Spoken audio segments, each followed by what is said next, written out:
পুরো মধ্যপ্রাচ্যে ইরান এখন নিজেদের প্রকৃত সামরিক শক্তি এবং প্রযুক্তিগত দক্ষতার এক ঝলক দেখাতে শুরু করেছে, যা দেখে বিশ্বের কৌশলগত বিশ্লেষকরা হতবাক হয়ে পড়েছেন।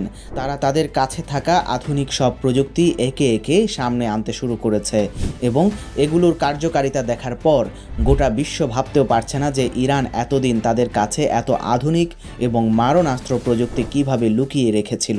একটি গভীর আতঙ্ক এবং সন্দেহের মধ্য দিয়ে বিশ্ববাসী এখন লক্ষ্য করছে যে ইরান যেন একটি অদৃশ্য ঢাল তৈরি করেছে, যা তাদের আকাশ, স্থল এবং জলসীমাকে সম্পূর্ণ নিরাপদ করে তুলেছে। এই প্রযুক্তিগুলোর মধ্যে সবচেয়ে উল্লেখযোগ্য হলো তাদের নজরদারি ব্যবস্থা, যা শত্রুপক্ষের জন্য এক ভয়ঙ্কর দুঃস্বপ্নে পরিণত হয়েছে। এই নজরদারি ব্যবস্থার অন্যতম প্রধান অংশ হলো ভেরিয়েবল A50। আধুনিক যুদ্ধক্ষেত্র সম্পর্কে অনেকেই হয়তো জানেন না যে আকাশে উড়ে বেড়ানো কিছু বিশেষ বিমান থাকে যেগুলো সরাসরি যুদ্ধ বা বোমা বর্ষণ করে না। এগুলোর মূল কাজ হলো পুরো যুদ্ধের পরিস্থিতি নিয়ন্ত্রণ করা এবং আকাশের একচ্ছত্র আধিপত্য বজায় রাখা। আর সেই বিমানগুলোর মধ্যে অন্যতম এবং সবচেয়ে শক্তিশালী হলো রাশিয়ার তৈরি অত্যাধুনিক কন্ট্রোল সিস্টেম বিমান বেরিয়েভ A50। যুদ্ধ বিমানের জগতে এটিকে অনেক সময় আকাশে ভাসমান রাডার স্টেশন বলা হয়। এটি ইরানের কাছে বহু আগে থেকেই রয়েছে, কিন্তু তারা এটিকে এত গোপনে এবং কার্যকরভাবে ব্যবহার করছে যে শত্রুরা বুঝতেই পারছে না কখন তাদের উপর আঘাত আসছে। এই বিমানের সবচেয়ে চোখে পড়ার মতো অংশ হলো এর উপরের অংশে অবস্থিত বিশাল গোলাকার রাডার ডিস্ক। এই ডিস্কের ভেতরে রয়েছে অত্যন্ত শক্তিশালী একটি নজরদারি রাডার, যা আকাশের এক বিশাল এলাকা এক নিমেষে স্ক্যান করতে সক্ষম। সাধারণ যুদ্ধবিমান যেখানে নিজেদের রাডার দিয়ে মাত্র কয়েক কিলোমিটার বা সীমিত এলাকা স্ক্যান করতে পারে, সেখানে ভেরিয়েবল A50 প্রায় 1000 কিলোমিটার দূর পর্যন্ত নিখুঁতভাবে স্ক্যান করতে পারে। এর ক্ষমতা এতটাই প্রবল যে এটি শুধু বিমানই নয়, অনেক সময় নিচু উচ্চতায় উড়ে যাওয়া ড্রোন বা ক্রুজ মিসাইলের গতিপথও ধরতে পারে। বিশেষজ্ঞদের মতে ইরানের আকাশে কোনো শত্রু বাহিনী ঢোকার আগেই এই বিমানের কারণে ইরান তা টের পেয়ে যায়। রাডারে কোনো লক্ষ্যবস্তু শনাক্ত হলে বিমানের ভেতরে থাকা অত্যাধুনিক কমান্ড সেন্টারের অপারেটররা সঙ্গে সঙ্গে সেই তথ্য বিশ্লেষণ করেন। এরপর সেই তথ্য সাথে সাথে কাছাকাছি থাকা যুদ্ধবিমান, মিসাইল সিস্টেম বা সামরিক ঘাঁটিতে পাঠিয়ে দেওয়া হয়। জানলে অবাক হবেন যে এই বিমানটি দিনের পর দিন আকাশে ভেসে থাকে, নিরবচ্ছিন্নভাবে নজরদারি চালাতে পারে। ফলে শত্রুপক্ষের জন্য ইরানের আকাশ দিয়ে ঢোকা প্রায় অসম্ভব হয়ে পড়ে। আকাশের এই নজরদারি যখন চলছে, তখন সমুদ্রেও ইরান এবং তার মিত্ররা কৌশলগত অবস্থানে রয়েছে। সম্প্রতি মধ্যপ্রাচ্যের উত্তেজনাপূর্ণ পরিস্থিতির মধ্যে ইরানের কাছাকাছি সমুদ্রে একটি বিশেষ নজরদারি জাহাজকে দেখা গেছে, যার খবর আন্তর্জাতিক গণমাধ্যমগুলোতে ব্যাপকভাবে উঠে এসেছে। এই জাহাজটি হলো চীনের বিখ্যাত লিয়াং-ওয়াং-1, যা চীনের লিয়াং সিরিজ এর একটি অত্যন্ত আধুনিক স্পেস ট্র্যাকিং জাহাজ। এই ধরনের জাহাজকে সাধারণত সরাসরি যুদ্ধ জাহাজ বলা যায় না, কারণ এর কাজ মূলত সরাসরি যুদ্ধ করা নয়, বরং মহাকাশ, রকেট এবং দীর্ঘ পাল্লার মিসাইলের উপর নজরদারি করা। এই জাহাজটি আকাশে উড়ে যাওয়া প্রতিটি ক্ষুদ্র বস্তুর উপরও নজর রাখতে সক্ষম। এই জাহাজের সবচেয়ে অবাক করা বিষয় হলো এর অবস্থান। এটি সমুদ্রের মাঝখান থেকেই পৃথিবীর যে কোনো প্রান্তে উৎক্ষিপ্ত রকেট ও মিসাইলের উড়ানোর গতিপথ পর্যবেক্ষণ করতে পারে।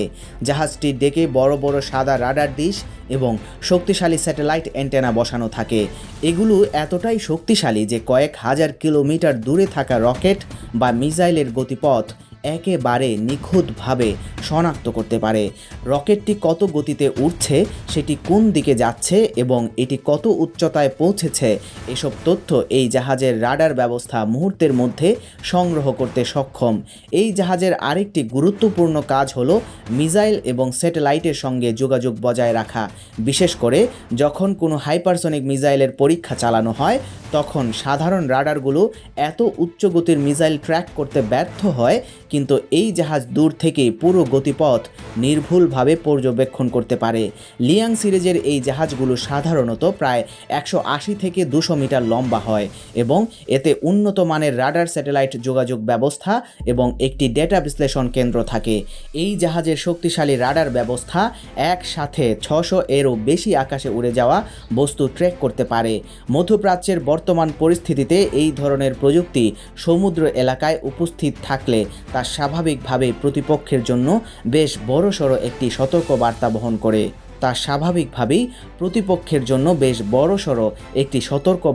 বহন করে। থাকে। মধ্যপ্রাচ্যের বর্তমান পরিস্থিতিতে এই ধরনের প্রযুক্তি সমুদ্র এলাকায় উপস্থিত থাকলে তা স্বাভাবিকভাবেই প্রতিপক্ষের জন্য বেশ বড়সড় একটি সতর্কবার্তা বহন করে। আকাশ এবং সমুদ্রের পর এবার চলুন ড্রোন প্রযুক্তির দিকে তাকানো যাক। বিশ্বের অনেক দেশই হয়তো জানে না যে উত্তর কোরিয়ার কাছেও আধুনিক এবং অত্যন্ত দক্ষ কিছু নজরদারি ড্রোন রয়েছে। এই ড্রোনগুলোকে বলা হয় ডিপিআরকে ইউএভি। এই ড্রোনগুলো দেখতে অনেক সময় সাধারণ ছোট বিমানের মতো হলেও এগুলোর কাজ মূলত সীমান্ত পর্যবেক্ষণ এবং সামরিক তথ্য সংগ্রহ। জানলে অবাক হবেন যে উত্তর কোরিয়ার এই ড্রোনগুলো দেখতে হুবহু আমেরিকার বিখ্যাত গ্লোবাল হক ড্রোনের মতো। উত্তর কোরিয়া এটি এত গোপনে এবং নিখুঁতভাবে তৈরি করেছে যে বিশ্বের কোনো দেশই প্রথমে বুঝতেই পারেনি এটি আসলে কাদের প্রযুক্তি। বিভিন্ন আন্তর্জাতিক প্রতিবেদনে বলা হয়েছে 2020 সালের মাঝামাঝি সময় থেকেই ইরানের কাছে এই ড্রোনগুলো রয়েছে। এই ড্রোনের প্রধান কাজ হলো আকাশ থেকে দীর্ঘ সময় ধরে চোখ রাখা। এই ড্রোনটি মাটি থেকে প্রায় 17 কিলোমিটার উচ্চতায় উড়ে নিরবচ্ছিন্নভাবে নজরদারি চালিয়ে যেতে পারে। এত উচ্চতা থেকে এটি শত্রু এলাকার স্পষ্ট ছবি তুলতে পারে এবং সেনাবাহিনীর গোপন অবস্থান, যানবাহন বা সামরিক ঘাঁটির গুরুত্বপূর্ণ তথ্য সংগ্রহ করতে সক্ষম। এই ড্রোনের গতি প্রতি ঘন্টায় প্রায় 200 কিলোমিটারের কাছাকাছি হতে পারে, যা যুদ্ধক্ষেত্রের জন্য যথেষ্ট। তবে এর সবচেয়ে অবাক করা বৈশিষ্ট্য হলো এর ধৈর্য। এগুলো একটানা কয়েক ঘন্টা ধরে আকাশে নির্দিষ্ট জায়গায় দাঁড়িয়ে থেকে পুরো এলাকার উপর নজরদারি করতে পারে। সাধারণত এই ড্রোনগুলো দূর থেকে বিশেষ রাডার কন্ট্রোল স্টেশন থেকে চালানো হয়, যেখানে বসা অপারেটররা লাইভ ভিডিও ফিড দেখে সরাসরি পরিস্থিতি পর্যবেক্ষণ করতে পারেন এবং প্রয়োজনে দ্রুত সিদ্ধান্ত নিতে পারেন। এই ড্রোনের উপস্থিতি ইরানের হাতে শত্রুর গতিবিধি সম্পর্কে গভীর ধারণা লাভের এক অপ্রতিরোধ্য ক্ষমতা এনে দিয়েছে। এই সব আমদানি করা প্রযুক্তির পাশাপাশি ইরানের নিজস্ব প্রযুক্তিও কম যায় না। অনেকেই হয়তো জানেন না যে ইরানের হাতে রয়েছে তাদের নিজস্ব তৈরি একটি অত্যন্ত আধুনিক সামরিক ড্রোন, যার নাম আবাবিল ইউএভি। আবাবিল ইউএভি মূলত ইরানের তৈরি একটি টেকটিক্যাল বা কৌশলগত নজরদারি ও আক্রমণ ড্রোন।